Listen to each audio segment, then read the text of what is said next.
दिल्ली विधानसभा के चुनाव में अरविंद केजरीवाल की इतनी बड़ी करारी हार कैसे हुई, क्यों हुई, उन सभी बातों पर हम विस्तार से बात करेंगे। वरिष्ठ पत्रकार हैं दयानंद तिवारी जी, वह भी हमारे साथ हैं। बाकी औपचारिकता के लिए बता देते हैं कि आप देख रहे हैं झकास भारत और मेरा नाम हुआ रविकांत। दिल्ली विधानसभा चुनाव, बीते सप्ताह जिस प्रकार से खबरें और बातें आई और जिस प्रकार से रिजल्ट आया चुनाव का, वह चकित कर दिया कई विश्लेषकों को। कई चीजों को पहले ही अनुमान था, ओपिनियन पोल पहले ही कह रही थी, मगर अभी हम उन सभी बातों पर बात करेंगे कि देश में एक बनता हुआ जो राष्ट्रीय पार्टी लगभग बन गई, आम आदमी पार्टी, वह कैसे अपने स्थापना काल के बाद दिल्ली में सबसे खराब प्रदर्शन की। 28 सीटें, 67 सीटें, 63 सीटें जो जीतती थी, वह 22 पे आके रुकी। तो उन सभी बातों पर बात करेंगे। क्या कुछ कांग्रेस से घालमेल में कमी रह गई या ज्यादा घालमेल हो गई, या क्या कुछ बातें हैं।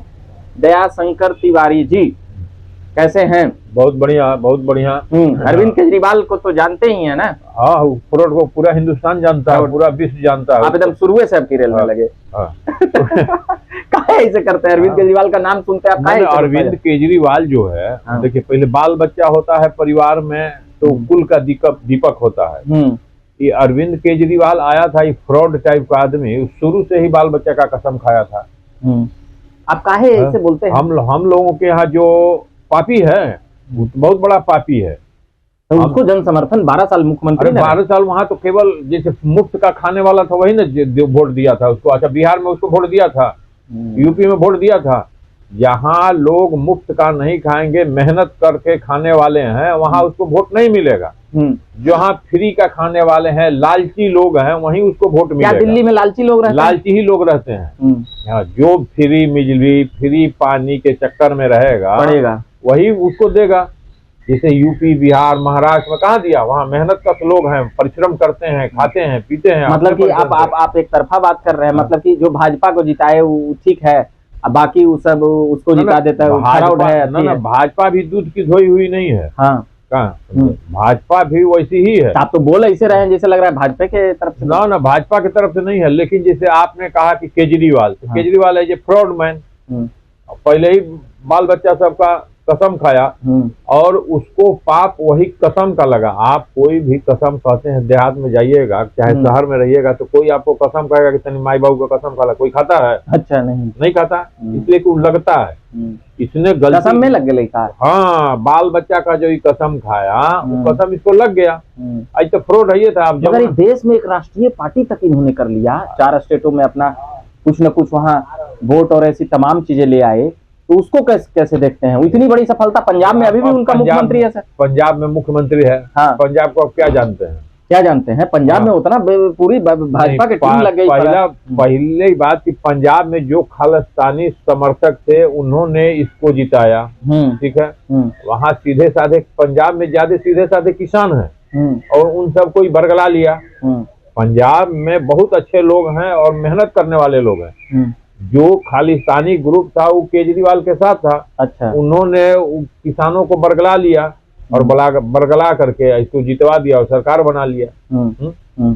सरकार ऐसे नहीं है कि हाँ जनता इसको चाह रही है, बहुत बढ़िया आदमी है, दे दिया, नहीं। वो तो किसान एक खेती प्रदेश देश है ना। हाँ। किसानी प्रदेश देश है पूरे। क्या फ्री का स्लोगन वहाँ भी चला? फ्री का स्लोगन चला, लेकिन उसको फ्री से कोई मतलब नहीं। अच्छा, तो अब की दिल्ली वालों ने काहे नहीं फ्री वाला इनका माना? हाँ, फ्री वाला नहीं माना कि समझ गया ना कि तो फ्री देता नहीं था। अब देखिए, दिल्ली में कौन रहता है? मकान मालिक है, ठीक है, उसको मीटर लग गया, उसके मकान में 4 गो किराएदार है, ठीक है। उस 4 गो किराएदार का तो बिजली बिल जोड़ के लेगा ना। 200 यूनिट, 300 यूनिट, 400 यूनिट फ्री दिया था तो मकान मालिक ले लिया, मजा मार लिया। वो अपने लिए कोई स्पेशल मीटर लगा लिया, सबको अलग मीटर लगा दिया और सबसे पैसा वसूल लिया, अपना 400 मीटर बचा लिया। तो जो लोग पहले ठगा गए, पानी के लिए है, पानी फ्री देंगे, तो पहले मकान मालिक ना पानी यूज करेगा फ्री वाला, कि पहले आपको रेंटर को देगा। तो रेंटर को तो पैसा देना ही पड़ रहा है, बिजली बिल देना ही पड़ रहा है। बाद में 2 टर्म में रेंटर समझ गया कि बाप रे बाप, तो हमको शोषण कर रहा है और देश विरोधी है, ठीक है। ये तो खालिस्तानियों से मिला हुआ था। जिसे कांग्रेस है, कांग्रेस चाइना का समर्थक है, ये चाइना से मिला हुआ है। अरविंद केजरीवाल नहीं, कांग्रेस भी, कांग्रेस और कांग्रेस के साथ ई मिला हुआ है, ये भी है चाइनीज समर्थक। अच्छा। केजरीवाल भी, और दूसरी बात की खालिस्तानी समर्थक भी है केजरीवाल। तो इसी चलते मतलब देश को विभक्त करने वाले चीजों से पूरा पूरा पूरा कांग्रेस भी और केजरीवाल भी दोनों देश। भाजपा शुद्ध पार्टी है, भाजपा शुद्ध पार्टी है। बहुत लोग इसमें दयाशंकर जी आप जैसे बोल रहे हैं उसे प्रो भाजपा की तरह आप बोल रहे हैं। भाजपा ही है, भाजपा ही राम मंदिर बनाया, भाजपा सब कुछ कर रही है। आज तक ये सब पढ़ाता था कि अकबर महान, अकबर महान, कहाँ से अकबर महान। भाजपा आई तो कम से कम नए बाल बच्चे जो हैं वो पढ़ रहे हैं, 10 बरस 15 बरस से जो भाजपा आई, ब्रेन वॉश हुआ कि भाई रे भाई अकबर महान कैसे हुआ। मतलब पुरानी मान्यताओं और संस्कृतियों को कसौटी पे कस रही है, इसलिए आप इससे खुश हैं? खुश हैं कि बच्चों को अब पढ़ाया जा रहा है कि अकबर महान नहीं था, महाराणा प्रताप महान थे, शिवाजी महान थे, शिवाजी महान थे। ठीक है, अकबर तो कभी भी सामना सामनी महाराणा प्रताप से लड़ा ही नहीं। ठीक है, मतलब आपकी मनोदशा क्लियर हो रही है, राष्ट्रवादी सोच विचार। देखिए हम लोग राष्ट्र में रह रहे हैं तो राष्ट्रवादी होना चाहिए था ना, थोड़े हम लोग को खाली। क्या अरविंद केजरीवाल देशद्रोही हैं? अरविंद केजरीवाल और राहुल गांधी या राहुल गांधी का पूरा परिवार देशद्रोही है। इस सबको तो जेल में रहना चाहिए सर। इस सबको तो मोदी जी करते हैं, तो मोदी जी करने वाले हैं, करेंगे, लेकिन उसमें भी बड़ी दुष्ट टाइप के नेता उनके साथ जुड़े हुए हैं। मोदी जी के साथ? हाँ, मोदी जी के साथ भी कुछ जुड़े हुए हैं। कुछ अब उसमें है कि अमित शाह को ले लीजिए, बेचारे काम करना चाहते हैं लेकिन पूरा खुल करके नहीं करते हैं। अच्छा। आप अमित शाह के साथ 370 और भी मोदी जी एकदम 6 महीना में। हाँ, तो 6 महीना में कर देते, इसमें काहे नहीं कर रहे हैं आप? राहुल गांधी का जितना केस है चाइना से, वो जो EMU साइन किया था उसको तुरंत खुलवाइए। तो क्या अमित शाह को ढील देने का जरूरत है? एकदम अमित शाह को एकदम ढील दे दें मोदी जी, एकदम खुलवाइए केस दोनों का। अच्छा, हम लोग अभी अरविंद केजरीवाल पर थे सर, क्या अरविंद केजरीवाल फिर से जेल जाएंगे? जाना ही चाहिए जाएगा ही, और जाना ही चाहिए। हाँ। इसको बाहर रखने में देखिए, हम लोग के देहात में होता है कि सब पर दया चिल्लर पर नहीं। चिल्लर एक होता था, आदमी के शरीर में पड़ जाता था, अगर आपको काटा है आप ऐसे ऐसे निकाल करके बाहर रख दीजिएगा, वो फिर दूसरे में पड़ जाएगा, दूसरे को काटेगा। इसलिए उस चिल्लर को निकालिए और तुरंत मारिए।